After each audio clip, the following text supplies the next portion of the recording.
Welcome back. We have Joe joining us from Petland this afternoon with a bearded dragon? Yes. Okay. You got it. I was going to say red bearded, but it's not a red bearded dragon. It's so small though. It is. This one's just a baby, so probably about, 6 to 8 weeks old.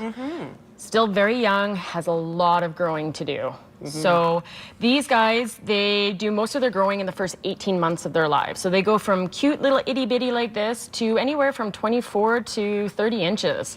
So that's a huge amount of growth in a very short amount of time. I'm going to try. Yeah, you're brave? I'm hoping that Dan will get a close-up so that we can really see him close up. He's not going to try and do the swan dive, is he? He might.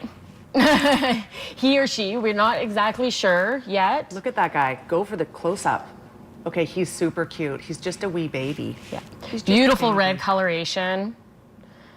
This one is called a leatherback bearded dragon.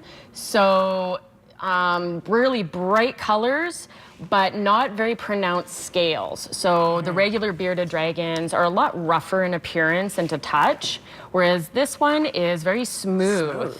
And the beard is not as pronounced either. But because of the bright colorations, leatherbacks are definitely a favorite. Okay. So this one, the colors are just amazing. Again, I don't know whether it's male or female. It's a little too young to tell yet. As they get bigger, you're able to properly sex them. Yeah.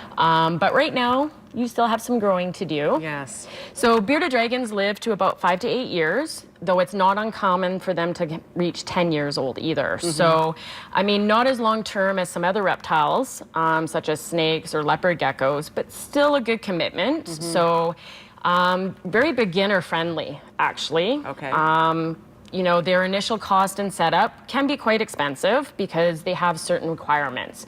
Minimum 40-gallon tank, so that can take up a lot of room. So you have to make sure you have the space for that. Then they need special lighting, like UVB lighting. They also need a basking spot. So because they're ectothermic, they are dependent on outside heat sources to control their body temperature. And being originally from Australia, it's hot. Sure. So they need those really high temperatures during the day and the UVB light to process calcium and D3 powder. But at night, it can drop down quite cool. So they need total darkness, just like you and I. They like to sleep. They will actually snuggle themselves down and totally zonk right out. You almost hear snoring sometimes. Really? No. Wow. So they're really friendly. They recognize their owners. They want to be brought out and held. They want to sit on the couch with you and watch TV. Really? Yep. My girl at home loves to sit on my Xbox controller while I'm playing Xbox. No way. I think she likes the vibrations. Yes. So they want to be with you. They will recognize you. So they're great for kids. A lot of time we get parents coming in and saying, oh yeah, my son or daughter really wants a bearded dragon. And they come in a couple of months later and go, yeah, my bearded dragon is doing just fantastic. Right. So they have a way of really stealing your heart and being really good. Yeah. Yeah. And in this weather, for example, because it's so warm out, could you take them out and they'd be quite happy in this? Absolutely. Like, you never want to leave them unsupervised, of course, because, they are... Yeah. They are an animal. If there's a way to escape, they will, and there are predators out there.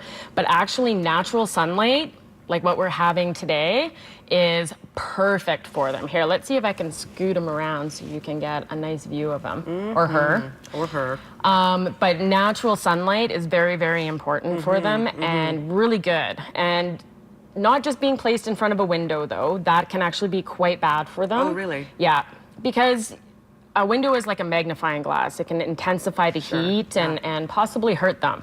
So you really want to make sure that if you take them outside, you have a hold of them, they're supervised, and they're getting that direct sunlight. Okay. And again, they get to about, would that be about right? About with their tail and everything. So that's quite sizable. So it is very good. Small, right? They grow. And one thing to remember too, when they're this young, they eat a lot of food. Okay. So 80% protein, which is in the form of crickets. They will go through a lot, but they also need fresh fruits and veggies as well. They love their salads. Okay. And then when they hit 18 months old, you're going to reverse that. So it's going to be 80% fresh salads and only 20% protein. Because that's when they're starting to slow down their growth. Exactly.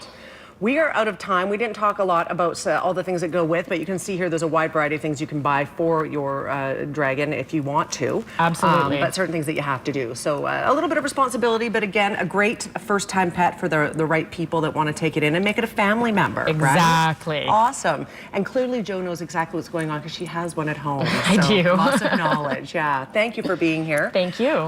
If you're interested in adopting one of these fabulous little guys, you can certainly come in and talk to Jo. Again, she has one at home. She knows what's going on. She can answer any of your questions, along with any other questions you have about any animals you're thinking about adopting for the family.